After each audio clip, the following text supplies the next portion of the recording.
এখানে অবাঙালি, বাঙালি, মুসলমান, হিন্দু কোনো ফ্যাক্টর নয়। এখানে সবাই মানুষ একসাথে বাস করেন।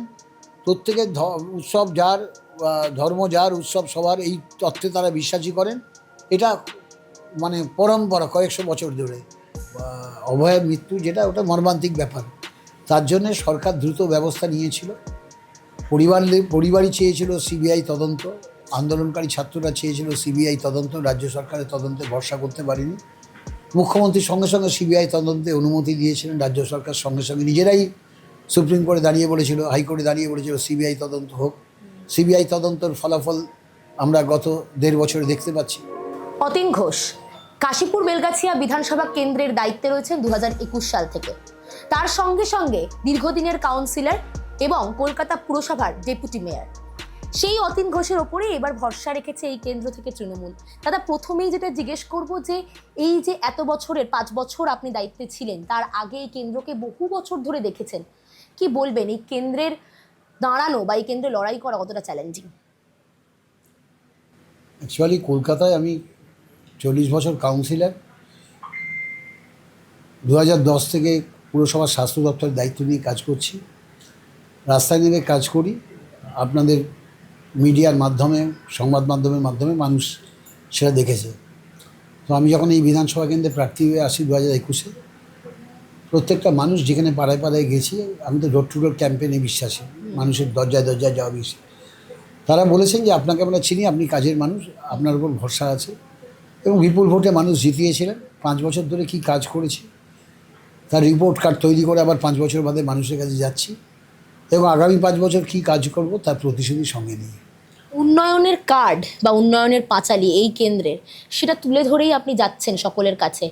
এটা কি অন্যতম বলা যায় রণকৌশল, এবং সেখান থেকে মানুষ কতটা সেটাকে বিশ্বাস রাখছেন? মানুষ তো বিশ্বাস রাখছে তার বাস্তবের অভিজ্ঞতা দিয়ে। কারণ আমার এখানে এই যে বইটা আমি করেছি, এই বইটার প্রতি পাতায় ঠিকানা, অ্যাড্রেস দেওয়া আছে, যে কোন পাড়ায় কি কাজ হয়েছে, কোন কাজের স্যাংশন হয়েছে, কোন কাজ হয়ে গেছে, কোন কাজ চলমান, তো ডিটেলস আছে। তো এখানে তো কোনো অসত্য কোনো তথ্য নেই।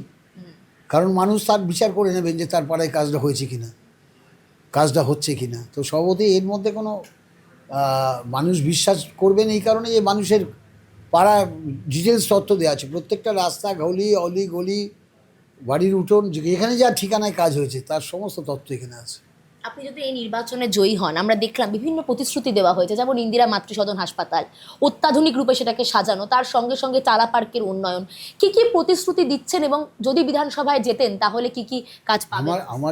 আমার দুটো পুস্তিকা হয়েছে, একটা ওয়ার্ড ভিত্তিক হয়েছে আর একটা সার্বিকভাবে বিধানসভা ভিত্তিক হয়েছে। তার মধ্যে মেজর হচ্ছে যে আমাদের যে নিকাশি ব্যবস্থা, যার কাজটা আমি স্যাংশন করিয়েছিলাম, কাজটা প্রায় সম্পূর্ণ হওয়ার পথে। পাইকপাড়া, সিথি, এইসব অঞ্চলে জমাট একটা বিরাট বড় সমস্যা ছিল, একদম মানে পোস্ট ইন্ডিপেন্ডেন্ট, স্বাধীনতার পর থেকে। সেইটার বিরাট বড় কাজ হয়েছে, প্রায় 40 কোটি, আরও 10.5 কোটি স্যাংশন হয়েছে, 50 কোটি টাকার কাজ হয়েছে। কাজ প্রায় এখনও চলছে, প্রায় শেষ পর্যায়ে। এবং প্রাথমিকভাবে এলাকার মানুষ তার ফল পেয়েছেন, যেটুকু কাজ হয়েছে তার ভিত্তিতে। ফলে এখানে নিকাশি ব্যবস্থার আমূল পরিবর্তন আরও করতে হবে। অর্থাৎ পাম্পিং স্টেশনগুলোর কার্যক্ষমতা বাড়াতে হবে। 3টে পাম্পিং স্টেশনের তার কার্যক্ষমতা বাড়াবো। 2 নম্বরে, ইতিমধ্যেই আমি নর্থ সুবারবান হসপিটাল এবং ইন্দিরা মাতৃসদন দুটোকেই আরজি করে অ্যানেক্স হসপিটাল বলে রাজ্য সরকার থেকে অনুমোদন করিয়েছি। সেই হিসেবে ইতিমধ্যেই আমি আমাদের নর্থ সুবারবান হসপিটালকে চালু করেছি নানান আধুনিক যন্ত্রপাতি, ব্যক্তিগত উদ্যোগে বিধায়ক তহবিল থেকে সিএসআর ফান্ড এনে চালু করেছি। আগামী দিনে ডায়ালিসিস, তারপর সিটি স্ক্যান, এমআরআই চালু করব, তারও পরিকল্পনা আছে। কাজ অনেকটা এগিয়েও রেখেছি। কাশীপুর টালা ব্রিজ তৈরি করেছি আমরা, আমাদের আমলেই কমপ্লিট হয়েছে, আমার আমলেই কমপ্লিট হয়েছে। কাশীপুর ব্রিজটা নতুন করে, চিতপুর রোডে কাশীপুর ব্রিজটা নতুন করে তৈরি করা হবে, তারও পরিকল্পনা আছে। এবং টালা পার্কের বিরাট যে সবুজায়ন, সেখানে একটা আন্তর্জাতিক মানের স্টেডিয়াম, একটি সুইমিং পুল করার পরিকল্পনা আছে। এছাড়া সার্বিকভাবে যারা শিক্ষার্থী তাদের জন্য 2টো ইংলিশ মিডিয়াম স্কুল, একটা পাইকপাড়া অঞ্চল, একটা বেলগাছিয়া অঞ্চলে। আর যারা উচ্চ শিক্ষার্থী, শিক্ষা অভিলাষী, তারা যাতে, সাধারণ ঘরের ছেলেমেয়ে, তারা যাতে উচ্চশিক্ষার সুযোগ পায়, নিজেদের তৈরি করতে পারে, তার জন্য কমিউনিটি এডুকেশন ডেভেলপমেন্ট সেন্টার তৈরি করব, যেখানে আইএএস, আইপিএস, WBCS পরীক্ষার্থীরা বা ডাক্তার, ইঞ্জিনিয়ার যারা পরীক্ষার্থী তাদেরকে প্রাথমিকভাবে উচ্চ মাধ্যমিকের পর থেকে তাদের সেই ট্রেনিংয়ে তৈরি করা, সেই সেন্টার তৈরি করবে। এছাড়া আরও অসংখ্য কর্মসূচি আছে যেগুলো আমাদের পুস্তিকায় বলা আছে, এক কথায় সেগুলো বলা যাবে না। দাদা, এই কেন্দ্রেই আরজিকর মেডিকেল কলেজ ও হাসপাতাল, সেখানে তরুণী চিকিৎসকের মৃত্যু এবং সম্প্রতি লিফটের বিপর্যয় আরেকজনের মৃত্যু, এই ঘটনাগুলি ঘটে কতটা যেটি আরজিকরের অভয়ের মৃত্যু, যেটা ওটা মর্মান্তিক ব্যাপার, তার জন্যে সরকার দ্রুত ব্যবস্থা নিয়েছিল। পরিবারই চেয়েছিল সিবিআই তদন্ত, আন্দোলনকারী ছাত্ররা চেয়েছিল সিবিআই তদন্ত, রাজ্য সরকারের তদন্তে ভরসা করতে পারেনি। মুখ্যমন্ত্রী সঙ্গে সঙ্গে সিবিআই তদন্তে অনুমতি দিয়েছিলেন, রাজ্য সরকার সঙ্গে সঙ্গে নিজেরাই সুপ্রিম কোর্টে দাঁড়িয়ে বলেছিল, হাইকোর্টে দাঁড়িয়ে বলেছিল সিবিআই তদন্ত হোক। সিবিআই তদন্তর ফলাফল আমরা গত 1.5 বছরে দেখতে পাচ্ছি, যার ওপর যিনি মৃতা তার মা আস্থা রাখতে পারছেন না। এবং এই সিবিআই পরিচালিত হয় কেন্দ্রীয় স্বরাষ্ট্রমন্ত্রীর দ্বারা, তারও ধনিক দপ্তর, সেই দপ্তরের সাথে তিনি দেখা করতে গেছেন, উনি দেখা করেননি, প্রধানমন্ত্রীও দেখা করেননি। এখন তিনি তাদের প্রার্থী হয়ে দাঁড়িয়েছেন, বলছেন অভয়ের বিচার করবেন। তো এটা আপনারাই বুঝে নিন যে এটার মধ্যে রাজনীতি আছে কি নেই। তো ন্যাচারালি সরকারের তরফ থেকে যা করার করেছে, আর লিভ রিপোর্ট যা, ওটা তো স্থানীয় প্রশাসনিক ব্যর্থতা। সেই ব্যর্থতা তো আমি আরজি করে রোগী কল্যাণ সমিতির সদস্য ছিলাম যখন, আমি দাঁড়িয়ে ওখানে বলেছি যে এটা প্রশাসনিক ব্যর্থতা এবং তার এগেনস্টে যারা দোষী তাদের ব্যবস্থা নিতে হবে। আরজিকরের কি উন্নয়নের দিকে নজর রাখা হবে?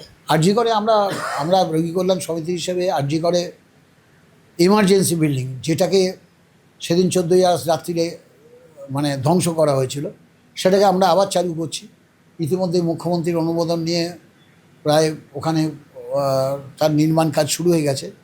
অত্যাধুনিক এমার্জেন্সি আমরা করেছিলাম আমাদের রোগী কল্যাণ সমিতির আমলে, যেখানে 1 ছাতার তলায় সব চিকিৎসা পাওয়া যাবে, বেড সংখ্যা বৃদ্ধি করেছিলাম।